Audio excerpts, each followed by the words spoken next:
தமிழ்நாடு சட்டமன்ற பேரவைத் தலைவர் அவர்களே, மாண்புமிகு அமைச்சர்கள், நீதியரசர்கள், எம்எல்ஏஸ், எம்பிஸ், உள்ளாட்சி பிரதிநிதிகள், தலைமை செயலாளர் உள்ளிட்ட அரசு அதிகாரிகள், நம்ம தாய்நாட்டின் சுதந்திர போராட்டத்தில் பங்கேற்று இன்னைக்கும் வாழ்ந்துட்டு இருக்கிற தியாகிகள், தற்போது குடும்ப ஓய்வூதியம் பெற்று வரும் சுதந்திர போராட்ட தியாகிகளின் வாரிசுதாரர்கள், டிஜிபி உள்ளிட்ட அனைத்து காவல்துறை அதிகாரிகள், முப்படைகளை சேர்ந்த அலுவலர்கள், வீரர்கள், சிறப்பு விருந்தினர்கள், இன்னைக்கு இந்த சுதந்திர தினத்தில் கோட்டையில் கொடியேற்றுறத பார்க்க வந்திருக்கிற பொதுமக்களுக்கும், இந்த சுதந்திர தினத்தை கொண்டாடிக்கிட்டு இருக்கிற என் நெஞ்சில் குடியிருக்கும் தமிழக மக்களுக்கும், மாணவ மாணவிகளுக்கும் அனைவருக்கும் என்னுடைய சுதந்திர தின நல்வாழ்த்துக்கள், என்னுடைய வணக்கத்தையும் தெரிவிச்சுக்கிறேன். தங்களுடைய உயிரை, உடமைய, வாழ்க்கைய எல்லாம் இழந்துட்டு நமக்காக சுதந்திரம் வாங்கி கொடுத்த நம்ம சுதந்திர போராட்ட தியாகிகள், அதில் பிரபலமானவர்கள் மற்றும் பேர் தெரியாதவங்க அப்படின்னு இருந்தாலும் அவங்க எல்லாருக்கும், ஏன் அவங்க ஒவ்வொருத்தருக்கும் தனிப்பட்ட முறையில் என்னுடைய வீர வணக்கங்கள்.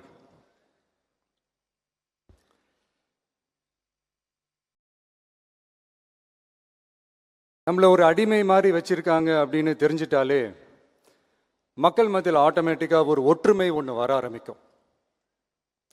எல்லாரும் ஒரே மாதிரி யோசிச்சு ஒன்று சேர ஆரம்பிப்பாங்க.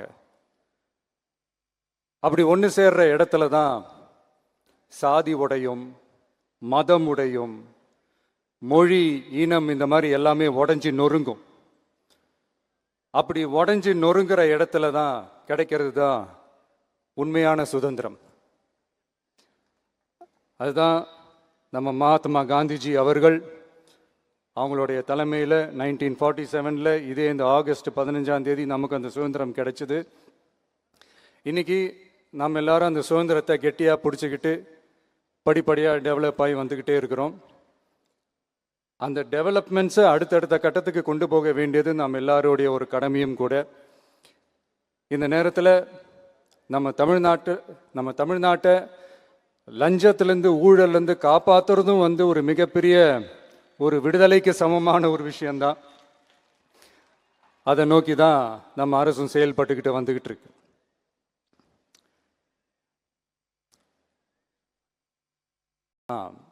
இந்த 386 ஆண்டு பழமையான இந்த கோட்டையில் இங்கே மேலே ஏறி வந்து இந்த 80வது சுதந்திர தின நாளில் நம்ம நாட்டோட தேசிய கொடியை ஏற்றி வச்சு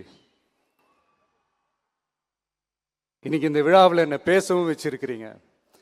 அதுக்காக உலகம் முழுவதும் இருக்கிற என்னுடைய தமிழ் சொந்தங்களுக்கும், தமிழ்நாட்டு மக்களுக்கும், ஜென்சி இளம் சிங்கப்படை தோழர்களுக்கும் என்னுடைய மனமார்ந்த நன்றியை தெரிவிச்சுக்கிறேன். பிறப்புக்கும் எல்லா உயிருக்கும் அப்படின்ற ஒரு மிகப்பெரிய ஒரு கோட்பாட்டை அடிப்படையாக வச்சு தான் நம்ம தமிழ்நாட்டை லஞ்ச லாவண்யமற்ற, போதைப் பொருள் கலாச்சாரம் இல்லாத, பெண்கள் பாதுகாப்பு, சமூக நீதி அடிப்படையில்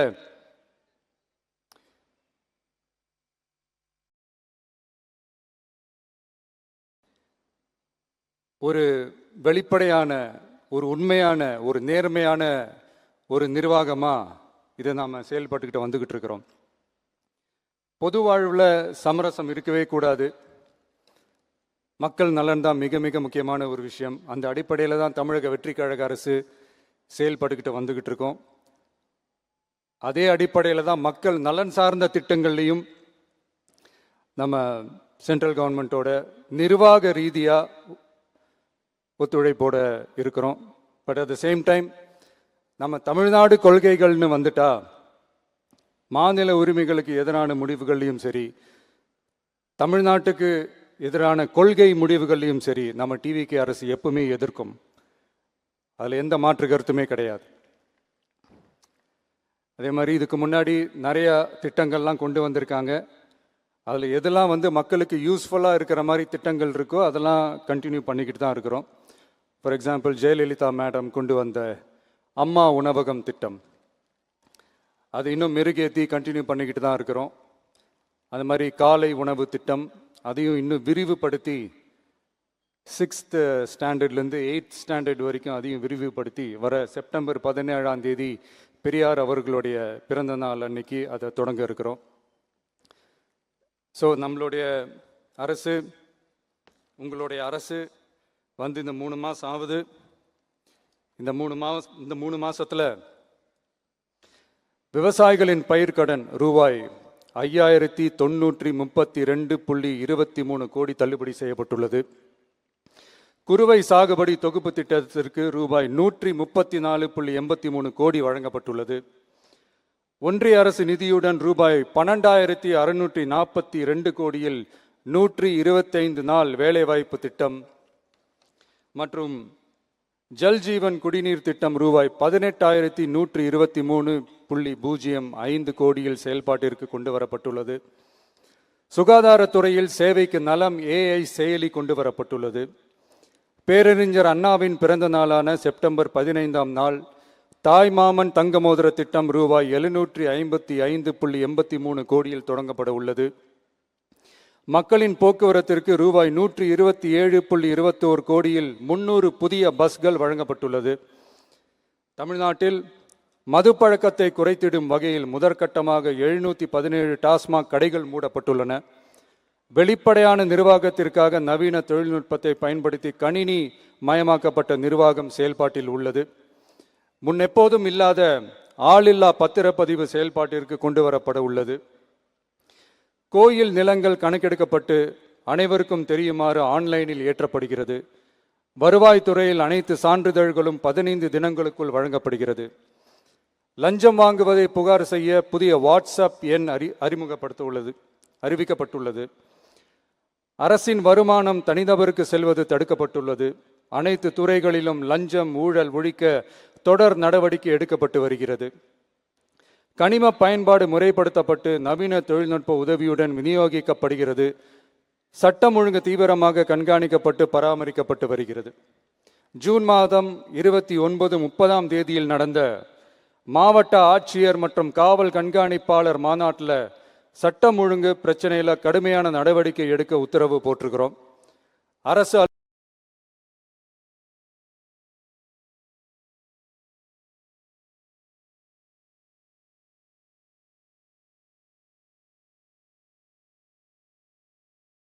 அலுவலகங்கள் காவல் நிலையங்களும் சொல்லியிருக்கிறோம்.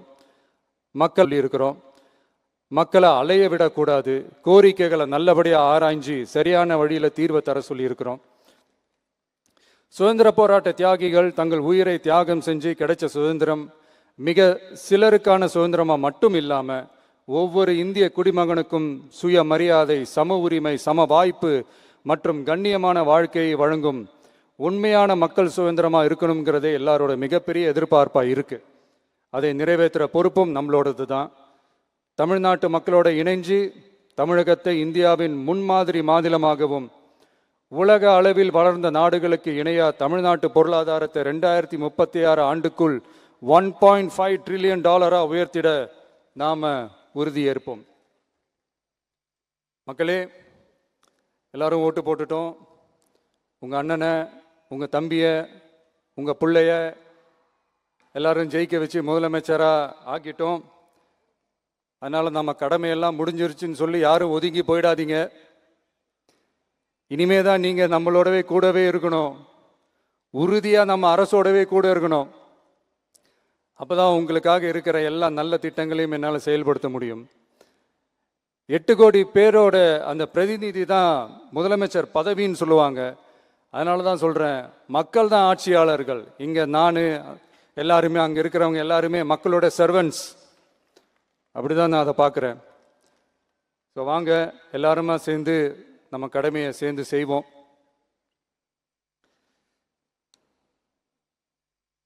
நம்ம அரசுக்கு எதிரான சக்திகளையும் சரி, சதிகளையும் சரி முறியடிப்போம். நீங்கள் எல்லாரும் நம்மளோடு இருக்கும்போது எனக்கு வேற என்னங்க கவலை? நல்லதை மட்டுமே நோக்கி நகருவோம். அப்படி நல்லதை மட்டுமே நோக்கி நகரும் உங்கள் அரசு உங்களுடைய எதிர்பார்ப்புகளையும் உங்களுடைய கருத்துக்களையும் மனசில் வச்சுக்கிட்டு தான் நல்ல சிறிய புதிய அறிவிப்புகளை அறிவிக்க இருக்கிறோம். அதில் ஒரு சிலதை மட்டும் இங்கே நான் படிக்கிறேன். ஒன்று, தாய்நாட்டிற்காக தன்னலமற்ற தியாகம் செய்து நமது நாட்டின் பாதுகாப்பிற்காக அரும்பாடுபட்ட முன்னாள் படை வீரர்களின் நலன் கருதி அவர்களது 2 மகள்களுக்கும் வழங்கப்படும் திருமண நிதி உதவி 25,000 ரூபாயிலிருந்து 50,000 ரூபாயாக உயர்த்தி வழங்கப்படும். 2, மாற்றுத்திறன் கொண்ட முன்னாள் படை வீரர் மற்றும் அவர்களை சார்ந்தோர்களுக்கு வழங்கப்பட்டு வந்த மாதாந்திர நிதியுதவி 5,000 ரூபாயிலிருந்து 7,000 ரூபாயாக உயர்த்தி வழங்கப்படும். 3, மாநில அரசால் விடுதலை போராட்ட வீரர்களுக்கு வழங்கப்பட்டு வரும் மாதாந்திர ஓய்வூதியம் 23,000 ரூபாயாக உயர்த்தி வழங்கப்படும். 4, மாநில அரசால் விடுதலை போராட்ட தியாகிகளின் குடும்பங்களுக்கு வழங்கப்பட்டு வரும் மாதாந்திர குடும்ப ஓய்வூதியம் 12,500 ரூபாயாக உயர்த்தி வழங்கப்படும். 5, வீரபாண்டிய கட்டபொம்மன், முத்துராமலிங்க, விஜய ரகுநாத சேதுபதி, மருது சகோதரர்கள் மற்றும் வாவு சிதம்பரனார் ஆகியோரின் வழித்தோன்றல்களுக்கு வழங்கப்பட்டு வரும் மாதாந்திர சிறப்பு ஓய்வூதியம் 11,500 ரூபாயாக உயர்த்தி வழங்கப்படும். இவற்றிற்கான அரசாணைகள் அரசால் வெளியிடப்பட்டுள்ளது. I once again extend my respectful greetings and salute the people of Tamil Nadu who has broken the caste and religious considerations, rejecting money and muscle power, and gave us an overwhelming support to establish people-centric and social justice government. We are on a mission mode to achieve corruption-free government. We want our people to develop zero tolerance towards corruption. And we appeal to the officials and the people of Tamil Nadu to make our state corruption-free. இன்னைக்கு இந்த விழாவில் பரிசு வாங்க போகிற, பாராட்டுகளை வாங்க போகிற, விருதுகளை வாங்க போகிற அனைவருக்கும் என்னுடைய வாழ்த்துக்களை தெரிவிச்சுக்கிறேன். இந்த விழாவை ரொம்ப அழகாக ஏற்பாடு செஞ்ச பொதுத்துறை செயலாளர் அவர்களோடு சேர்ந்து அலுவலர்களுக்கும், காலையிலேயே இந்த ப்ராக்டிஸ் பண்ணி சிறப்பான பரேட் நடத்திய காவல்துறை நண்பர்களுக்கும், இந்த விழாவை ரொம்ப பாதுகாப்பாக நடத்திய காவல்துறை அதிகாரிகளுக்கும், ஊடகத்துறை நண்பர்களுக்கும், சமூக ஊடகத்துறை நண்பர்களுக்கும் என்னுடைய மனமார்ந்த நன்றியை தெரிவிச்சுக்கிறேன். கான்ஃபிடென்ட்டாக இருங்க, நல்லதே நடக்கும், வெற்றி நிச்சயம். மீண்டும் சந்திக்கும் வரை நன்றி, வணக்கம்.